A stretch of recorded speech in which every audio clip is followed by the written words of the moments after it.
Hello and welcome to Faith Works Live. It is a great day to talk about life as it always is. Y'all know, if you're an OG, you know that this is why we are here, to talk about what it looks like to live out our faith in this crazy old chaotic mixed up Romans 1 world. He has put us here for such a time as this. And I'm not a numbers gal, but I do like truth.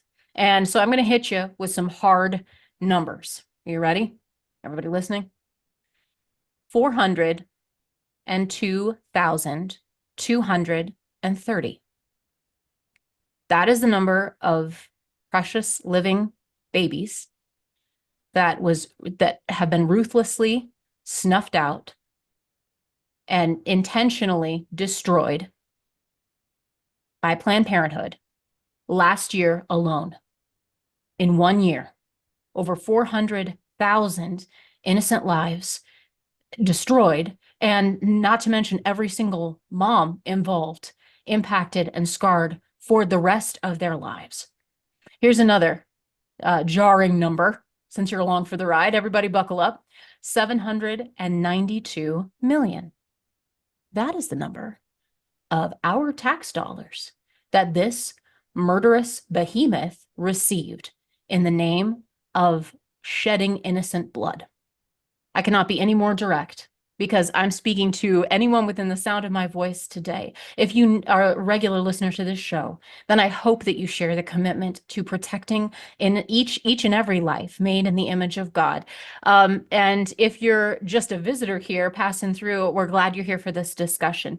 It is long overdue that we stop not only the murder of innocent children and the scarring and detriment and destruction of women across our nation, but that we also stop funding it to the tune of millions and millions of dollars every single year. I mean, that is bare minimum as far as I'm concerned. Many of us have been beating this drum for an awful long time, and it does seem like we have a moment. We have an opportunity here. It is the time. Now is the time, and we're going to speak up about it with an expert on the subject. Kelsey Pritchard is our special guest today. And Kelsey, it's wonderful to have you with us. You work with Susan B. Anthony, Pro-Life America. How are you? Welcome to the show. I'm great. Thanks for having me, Rebecca. Yeah, I usually don't like to bomb people with stats right out of the gate, but it is so, even for someone who does this regularly, when you hear those types of numbers, the impact of that, it's staggering, it's overwhelming, it's crushing when you really stop to sit with the weight of what that means.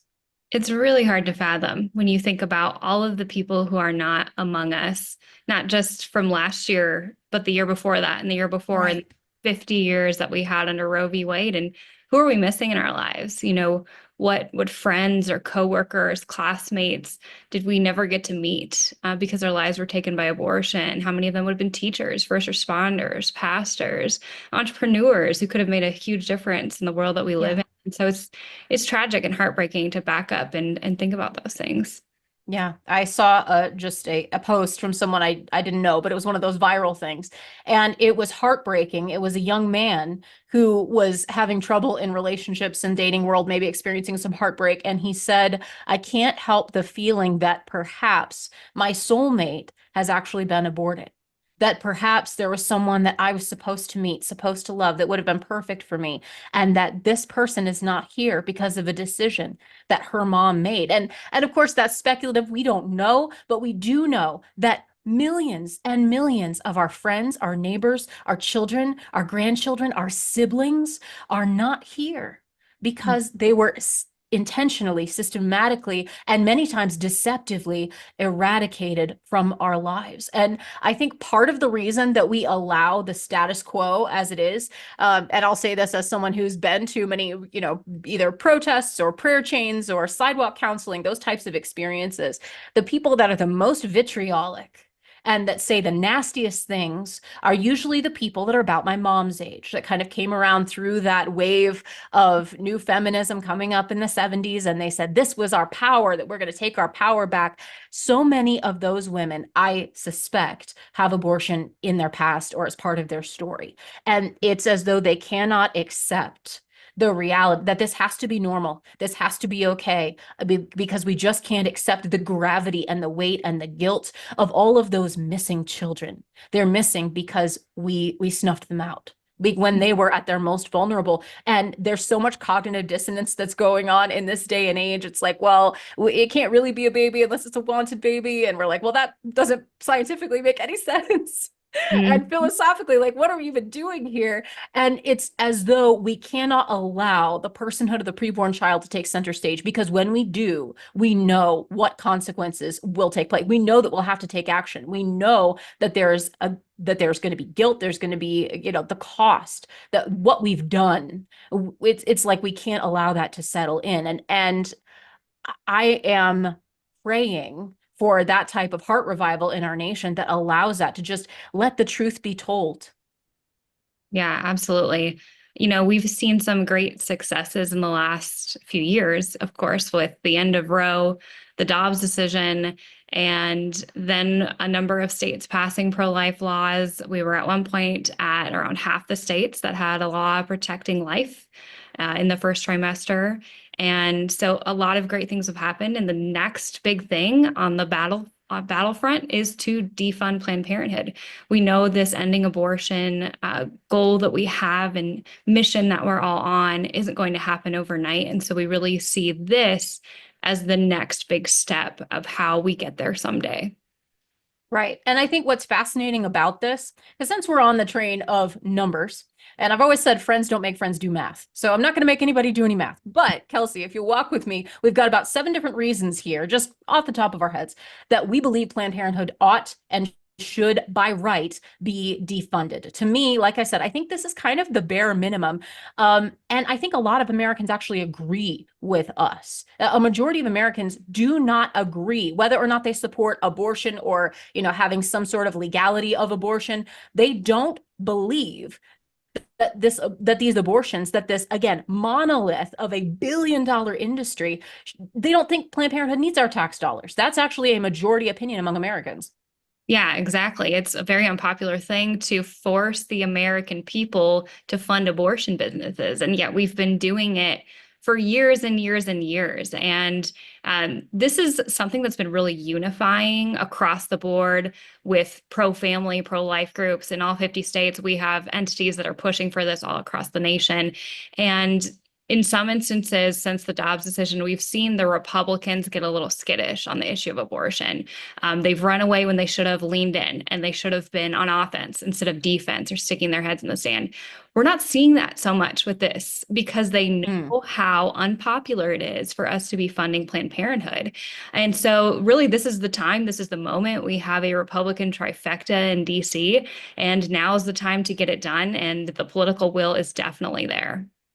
Oh, I'm so glad to hear that, because I am a little concerned when I don't see something like being pushed, when people aren't running toward the fray and folks kind of, start by folks, I mean, our elected representatives, folks. They are our employees, if you recall. So we need to make our voices heard, that this is a top priority for you, for me, for the folks that they have gone to Washington to represent. This is incredibly important. It should be on the front of their minds. And since we're talking about DOGE and defunding all this unnecessary government spending anyway, perfect time. What better time? Because Planned Parenthood, as a second point, why we should defund Planned Parenthood, they're a terrible investment.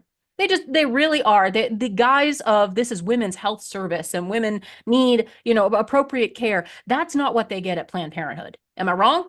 That's exactly right. When you look at the services that have gone down in the past few years, the services that have gone down by more than 50% are cancer screenings and breast exams, and anything in that actual care category. What has gone up is abortions, gender transitions, and political spending. And so they don't exist to do cancer screenings Planned Parenthood is running ads and pretending this is going to take away services from women. That's absolutely not true, because the Medicaid money follows the woman. And there are 15 times the community health centers, and there are Planned Parenthood this country. And so it is not a wise investment. It really gets to the bottom of what Elon Musk and others have been talking about, getting rid of the waste, fraud, and abuse in government and our spending. And this is area number 1 where we need to redirect money. Yeah, absolutely. And side note and a rabbit trail that could be its own show, gender transitions being done at Planned Parenthood. I guess they would advocate then after making their bones as a women's health organization and being all girl boss and girl power for the last several decades. I mean, maybe now they're trying to push abortions for men too. I don't even know how you make those. Like, we can't tell. This is all about women, and if you don't fund us, you hate women. But also, we can't tell you what a woman is. So that's like just Exactly. obvious things I'm going to ask about over here in the corner. We'll just put that in its own little suggestion box. Oh my goodness. There are, again, as you mentioned, there are actual options. That's another point here. There are real healthcare options that we could be funding. If you want to send this money somewhere to say we need to help women's healthcare overall, then there are many better places that we could be investing this. Exactly. And those community health centers, they're also known as federally qualified health centers. That's the federal technical term for them. They actually offer holistic care. And so you go there and you can get assistance, with an array of needs physically, versus just Planned Parenthood's limited services and the abortion that they're going to push on you, because 97% of the time a pregnant woman walks into a Planned Parenthood, she gets an abortion. Yeah. Well, and that's something that, again, I've heard so many times, especially, growing up in college, there was a Planned Parenthood right down the street from our college campus. And they would say, well, you can go here for these services. But if any girl that would actually go there would be referred, if she had anything serious wrong with her, she would be referred to another place for just about anything other than birth control and abortion services. That's it. And I mean, let alone if she was pregnant and she wanted to consider parenting or consider adoption, nothing for you, honey. Nothing. And let alone again, I could do this for days. There's no follow-up for women that even after abortion, post-abortion care, if she's struggling, if she has side effects, if she has traumatic experiences, if she's having bleeding, if she any of those issues, again, Planned Parenthood does not offer any follow-up or long-term care. It's just essentially just the business model of getting women in like a pipeline, as many as possible. As far as I can tell, both statistically and anecdotally, this is borne out. This is not good for women and women's health. Health is the last thing on their minds. Absolutely. And one of the most tragic things that we hear is the stories of women who are living in abuse and they are taken to Planned Parenthood by an abuser. And Planned Parenthood just kind of looks the other way, doesn't ask the woman what they want, and they do the abortion at the will of the abusive partner. Mm. And they don't, they ignore the bruises that women have. They don't go into informed consent and trying to see if this is actually the woman's choice. They are just there to sell abortions, and it is tragic, specifically for those women who want to choose life and then are coerced or brought to a Planned Parenthood by an abuser, and then Planned Parenthood enables those abusers. Yeah. And I know, Kelsey, you're familiar with Lila Rose and how she kind of broke onto the scene. And now, of course, she's everywhere with live action, and God bless her and all the work that they've been doing too. But the undercover work that she did, pretending essentially to be an underage, either prostitute or a girl that was being trafficked. And they not once did they uncover a Planned Parenthood employee or a clinician that was willing to report that, which is shocking. And she's not the only one, but perhaps the most prominent, where there are many times that you would assume that someone in the healthcare field, if they know that a crime is taken place, that there is abuse, that there is, danger, trafficking, anyone, you would say something. If you see something, wouldn't you say something? And the truth is, they don't, and they haven't, and they've been caught on tape doing so. It's scandalous, and yet somehow we're all just, again, sending them millions of our tax dollars. It's paid for by you. And if that's not enough to make you wake up and say, yeah, I'm mad and we're not going to do this anymore. It's time for us to remember, I think, the righteous indignation that we should feel about this. It's been going on for so long that there are so many of us that have been like beating the drum and carrying the banner. We're like, we should defund Planned Parenthood. But there's so many distractions in this world, and you can only be, I think, angry for so long before people are like, well, we'll just try it again next year. No, this is the time. This is the time. We have some great opportunities here. Kelsey Pritchard is here with us from Susan B. Anthony Pro-Life America, and we're going to take a quick break. We'll be back on the other side to talk about more reasons that the House should defund Planned Parenthood like yesterday. Now is the time, and we'll discuss why that is and how we can be effective in our lobbying efforts towards our representatives in just a moment here on FaithWorks Live. At FaithWorks Live, we're proud to partner with InnerVision's Healthcare. In unplanned pregnancy and STD situations, they offer help and hope. It's all confidential and it's all free. If women are in a crisis pregnancy situation, they know that they can get real help at InnerVision's. Free pregnancy testing, free STD testing, free ultrasounds as well to see that inner vision. Because women deserve the truth about their bodies, about their baby, about all of their options.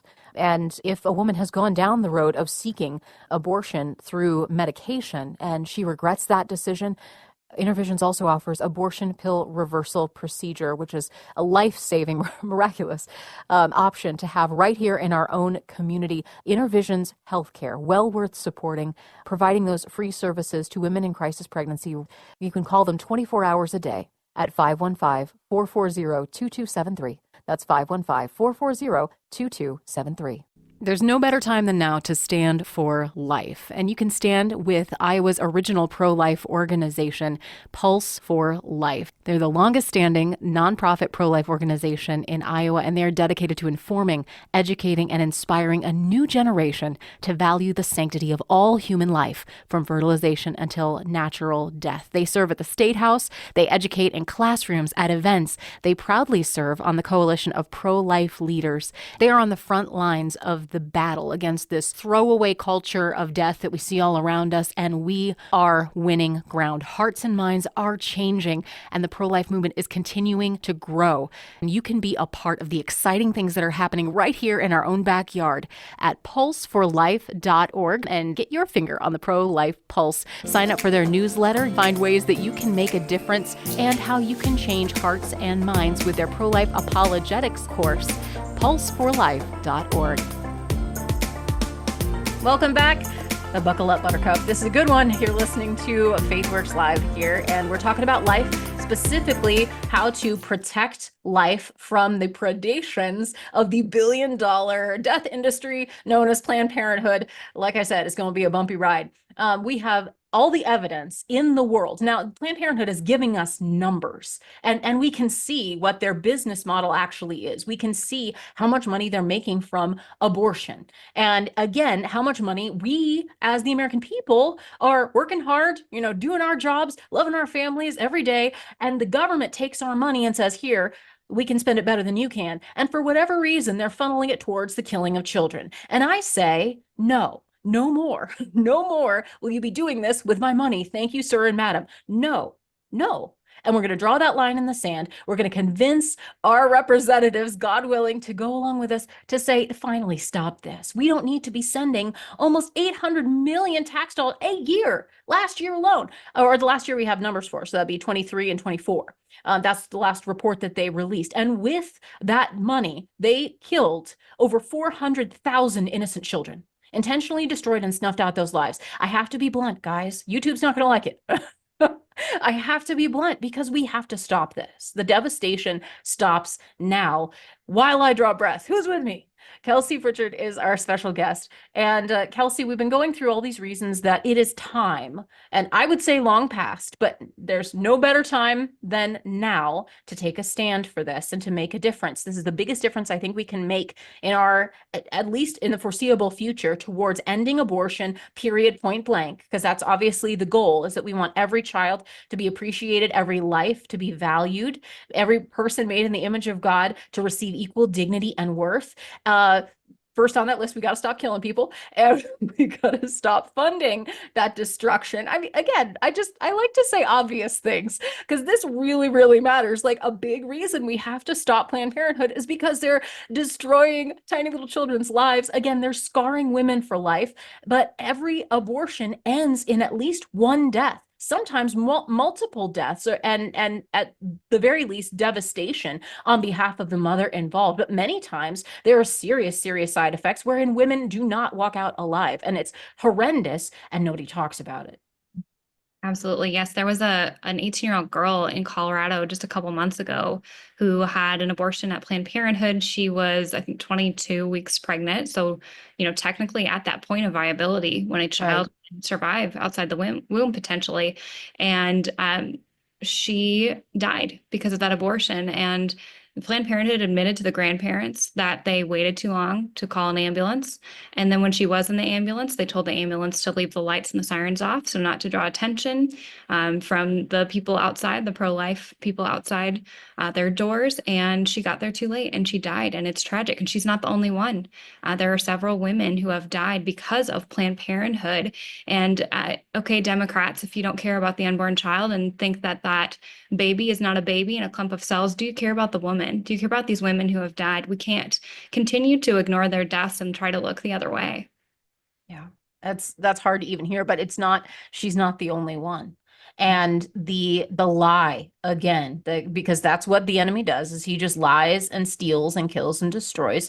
And this is evidence of this. This is how you know this is bad stuff, is because they are willing to allow deaths of young women as the cost of doing business, as the cost of their image protection, because they didn't want to look bad in front of people. They would rather further endanger a patient's life and ultimately cause her death by delaying her care rather than look bad or rather than be exposed. Yep. It's evil. It's wicked. I'll try to find more synonyms. So we've got Planned Parenthood, bad for women, bad for women's health. Obviously bad for babies. We're talking about over 400,000 children in 1 year, not to mention the millions that have been as they've been doing this for decades. Planned Parenthood performs at 40% of all of the abortions in the United States. So they're not the only perpetrators here, but they are one major source that we can immediately stop funding with our tax dollars. So that's where we're going to focus. And that there are far better options. Like we said, women can receive actual care a lot closer to them, and we can be more effective if we want to funnel our money towards actual healthcare options. Let's look at those. So Planned Parenthood is a bad investment for taxpayers. We also know on the political scale, because let's get political for just a second on occasion, Lord help us, we do. And Planned Parenthood is also a political machine, specifically for the election of Democrats. And this is, I think, one of those underestimated important factors here when you stop to think about it. There used to be such a thing as a pro-life Democrat. There used to be people who were able to disagree in good conscience with a lot of policies, but we could come around the table. And I've talked to a few of them in my time, but vanishingly few. And just in the last couple of presidential cycles, they've made it openly and clear that there is no room for disagreement or dissent on this issue, that to be a Democrat on the national stage means you have to be not only pro-choice, quote unquote, but vehemently pro-abortion. And I think the Kamala Harris campaign made that loud and clear this last time around. They made it a major issue that this is what they're about.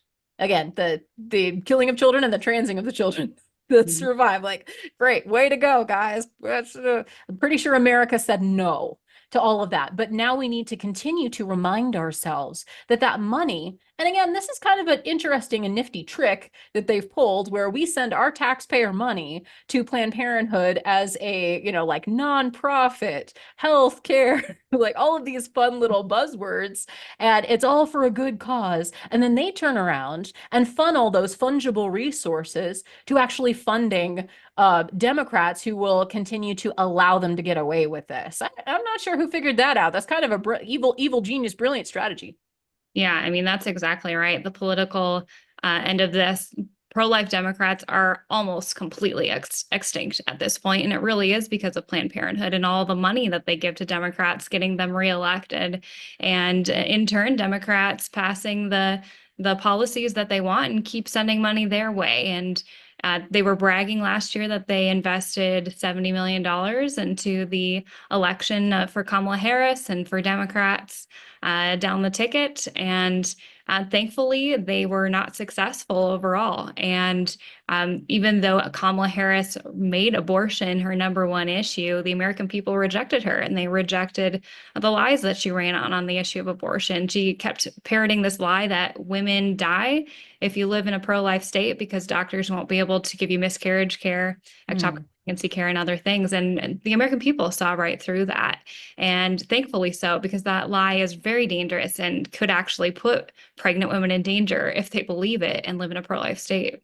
Right. And that's something, if we can park there for just a quick second in terms of being effective as far as lobbying goes. And I know that's one of your, that's your bailiwick and this is your area of specialty. So I have heard that argument quite often over the last few years. And I think the pro-abortion lobby has been bringing that up because it's a concern. You know, how do we effectively deal with real care for women? I think so long the abortion lobby has conflated abortion with women's health care.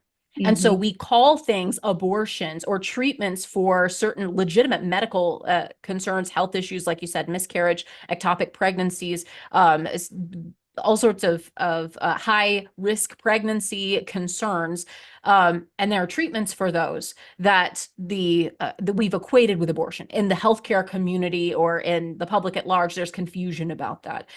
So if we are talking with our congressman or woman and they say, well, you know, I'm with you as far as, yeah, I don't think we need to be sending money to Planned Parenthood, but what about this? How would you encourage people to respond? So the basic truth that the abortion lobby doesn't want anyone to know is that every single state that has a pro-life law has a life of the mother exception that allows emergency care for a woman for ectopic pregnancy, miscarriage, or any other type of medical emergency she would face in a pregnancy. Now, the abortion lobby has said the opposite because they have to say the opposite in order to justify abortion in all 9 months of pregnancy. It's the only thing they got that can convince people that that's a good idea. And so they have fear-mongered, they have lied, they have actually led to some women delaying and getting care when they should have received it right away, led some women to bleed and travel out of state when they should have walked into their local ER. And it's a dangerous lie that's hurting women, and a dangerous lie that is used to take the lives of more unborn children. And so we need to make sure people know this. I know a lot of the states like Florida, South Dakota, North Dakota, a number of states have passed med-ed legislation or put med-ed policies into place. And this clarifies and educates the public and doctors on that life of the mother exception and lets everybody know that emergency care for pregnant women continues to be available in this state. And so I think there's definitely more states can do to be proactive to educate the public. But the basic fact and the basic reading of each state law that is out there that protects unborn life is that the care for women has not changed and is still there. Well, and again, reestablishing the definition of what an abortion actually is, which is the intentional killing of a preborn child. And if you are treating a mother for a condition that she has, for concern, many times there might be a situation where the child has already sadly died in utero. And so they're concerning her either early delivery or helping her body to deal with that trauma that, you know, that is happening. But that is not an abortion because the child is not alive. You know, you can go through several different, you know, discussions of different scenarios, but treatment for miscarriage is not an abortion. I mean, and as heartbreaking as that is, women who have gone through that situation of a miscarriage or a stillborn child, many of them will tell you, this is the last thing that I wanted. I did not choose to end the life of my child, and the doctors did not end the life of my child. We're dealing with the most tragic circumstance. I remember I've interviewed several young ladies that have gone through that type of scenario, and they'll say, do not use my situation to justify intentionally taking an innocent life. I loved my child. I wanted my child. Don't you dare use the loss of my much loved child to say, well, we can therefore indiscriminately kill anybody that we want to and say that it's for women's health, because it's not. So those are some hard truth bombs. But it's incredibly important not to confuse the issue that we do not need to intentionally kill children in order to treat their moms. There are many times when early delivery might be a possibility, or to have, you know, certain treatments for the child as well as the mother, but both patients need to be considered in a pregnancy, which is something that, again, the medical community has been split on. When, if you look at basic biology and you look at embryology, I know I'm not a doctor and I did not go for 30 years to medical school to be a specialist, but I have, you know, talked to a few people and I have Googled some things and I can see that we're dealing with two distinct patients here. We have at least two heartbeats involved. We have at least two sets of all the organs involved. We know how to determine where the mama stops and where the baby begins. And while the two are interdependent in that real beautiful developing relationship, in that season of the child's life, and as a mom, when you're going in, you see the ultrasound and you hear the heartbeat, you know it's not you, it's your baby. And I think just like it has to be as obvious as that. We have to understand we're talking about two patients here. And as long as their medical community is willing to humanize the preborn child, then I think a lot of these issues really do go away because we're considering what's best for both patients involved the same way you would in any other situation. You know, let's say a car accident occurs horribly, you know, tragically, horribly. You have two people that are injured. You see them both as two patients and you don't say, well, I can only rescue one and not the other. Say, no, we're going to try to do what's best for both involved. And that should not change. That I see as a very equivalent calculation when you're talking about mom and baby. It is perhaps a more complex connection there, but you still have two patients and you're going to try to do what's absolutely right for both of those two to preserve both lives whenever possible. Yeah, I'm just speculating here, just annoying. Yeah, I think you put that very well. And you know, you brought up the ultrasound that you see and the heartbeat that you see, and you know, something interesting. I mean, it's been interesting, but it's also just been horrifying to see the way Planned Parenthood has tried to characterize the sound that you hear in an ultrasound machine at 6 weeks. They now say that it is actually electrical activity coming from the ultrasound machine. It is not really a heartbeat. You know, avert your eyes, avert your ears.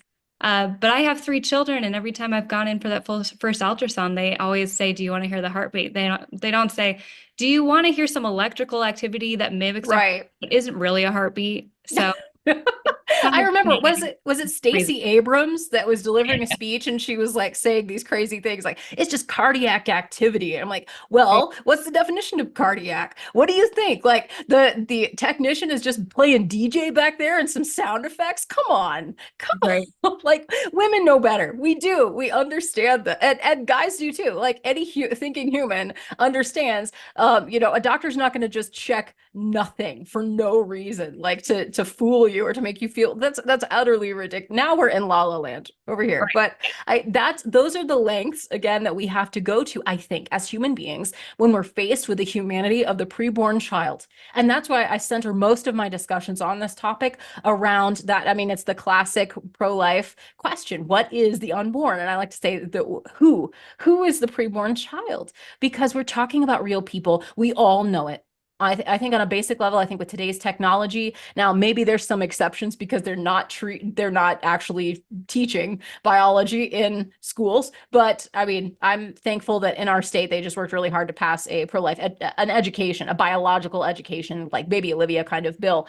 And so we're excited about that will be something from, I think, 4th grade up was the version that they had, or maybe it was 8th grade up, the version that they passed. So we will be having education in schools where education is present, and or you know, you can Google, you can see preborn children in the womb, you can hear their heartbeats, you can see pictures like the 4D ultrasounds, amazing. It's really hard at this stage in the game to deny the humanity of those sweet little children. It's just about whether or not my rights matter more at this point. That is not a biological or a scientific argument. I think we are really without excuse when faced with the window to the womb that we have the ability to see. And it's just about whether or not we are willing to say, what I want overrides someone in my way. What I want matters more than somebody else's vulnerability, somebody else's rights. And I mean, I guess kudos in one way to the people who are willing to say that outright and say, well, yeah, I know it's a human being, but I don't really want to be a mom. And so I'm just gonna, you know, I'm gonna make this choice because it's mine and I can make it. That is, I guess, at least intellectually honest, but it is horrifying when you think about that's absolutely the wrong side of history. That's where all the worst arguments of the history of the world, all the worst actions have taken place in that moment. So as we are lobbying, I know we're wrapping up our time here with you, Kelsey, and it is a joy to be able to talk with you and to get these insights. I want us to be effective in our lobbying efforts. I think, number one, bringing this issue to the forefront, very important. Hopefully this interview and others like it will have that intended effect. We need to get that fire again. We can't give up the fight or just assume that, we're doing the best we can. I think we have to push. Now is a perfect time to do so. But how can we do so effectively? What would be some of the main tips in a nutshell that you give to people who are having these conversations, in particular with their elected officials? Yeah, absolutely. So the budget reconciliation bill right now, which includes that defunding big abortion provision in there, that just went through the Energy and Commerce Committee in the House. And at some point, it will be up for a vote in front of the whole House. Then it later goes on to the Senate. So it's really all of our members that we need to be talking to at this point and need to be communicating with. And, some of those members are getting hit with a lot of calls from lobbying campaigns from Planned Parenthood, and they're hearing a lot of negativity and probably a lot of anger and unpleasant voices at the time. And so I think if we can all reach out to our elected officials, whether you email them, call them, write them a letter, you go meet with someone in a local office, I think it's important to have that outreach and to voice your opinion and to do so out of love and cordially, because they will notice a tone difference between what you say and how you say it and how the other side is talking to them. The other thing I want to note is that overall, the Republicans, and we've talked to almost all of them, if not them, their staffers, they have been very supportive and they have been very willing to engage on this and to get it done. Now, there are a few exceptions like Mike Lawler in New York. There are a few of these wishy-washy moderates that have voiced opposition, but by and large, Republicans are doing what they should here and engaging and wanting to get this done. And so I think positive reinforcement is important at this stage. Just keep encouraging them. We know the mainstream media is going to keep hitting them. Planned Parenthood is going to keep hitting them. The Democrats will too. And so just to know that they have, or you have their back, and that you continue to pray for them, and that this is the time, this is the year to get it done. Yeah. And I would echo that. I think there should be a difference in tone, especially for those of us in the family of faith. Like, we should be, even if there are enemies, we should love our enemies. I know I've had conversations with people that are like, I know that you and I disagree about probably pretty much everything, but I can still pray for you. And I can still show you that I care as another human being. Again, the crux of this argument is that we care because these are human beings made in the image of God. And that applies to the little baby in the womb. It applies to her, the grandma that is in her sunset years. And we love, the wisdom that they have for us. It applies to our neighbor down the street that maybe plays their music a little too loud. And it applies to someone screaming at us across a protest line. It applies to everyone, even if they vote Democrat. And yes, scripture, chapter and verse, love thy neighbor, love thy enemy, same response either way. But it is, I think, critical that we do speak up. And I mean, if you have time for a phone call, if you have time to send a nicely worded email, that matters. And I think there is power in our story. If you can tell your story very briefly about why you care about this, about why this matters to you, that could be very powerful. But at the very least, even if you haven't been personally touched by abortion or by the loss of children through abortion, you can say, they don't need my tax money. They can do very well just on their own. If they would that's sort of the crux of the argument. It doesn't really even require a committed ideological position other than to say, this isn't something that the majority of Americans want us to spend our tax money on. And they can do perfectly well. They have billions and billions of dollars. If they have that money to spend on Kamala Harris with her abortion trailers in the parking lot of the DNC convention, they're doing just fine without my money. They don't need my money. Thank you. Let's spend that money on something good. We got way more things we could spend money on. This is Washington, D.C. Oh, Kelsey, thank you so much for joining us. Thank you for all the work that you do to defend life on the daily. It is not easy to be out there in the fight every single day, especially not talking about politics and try to do something good through the political machine.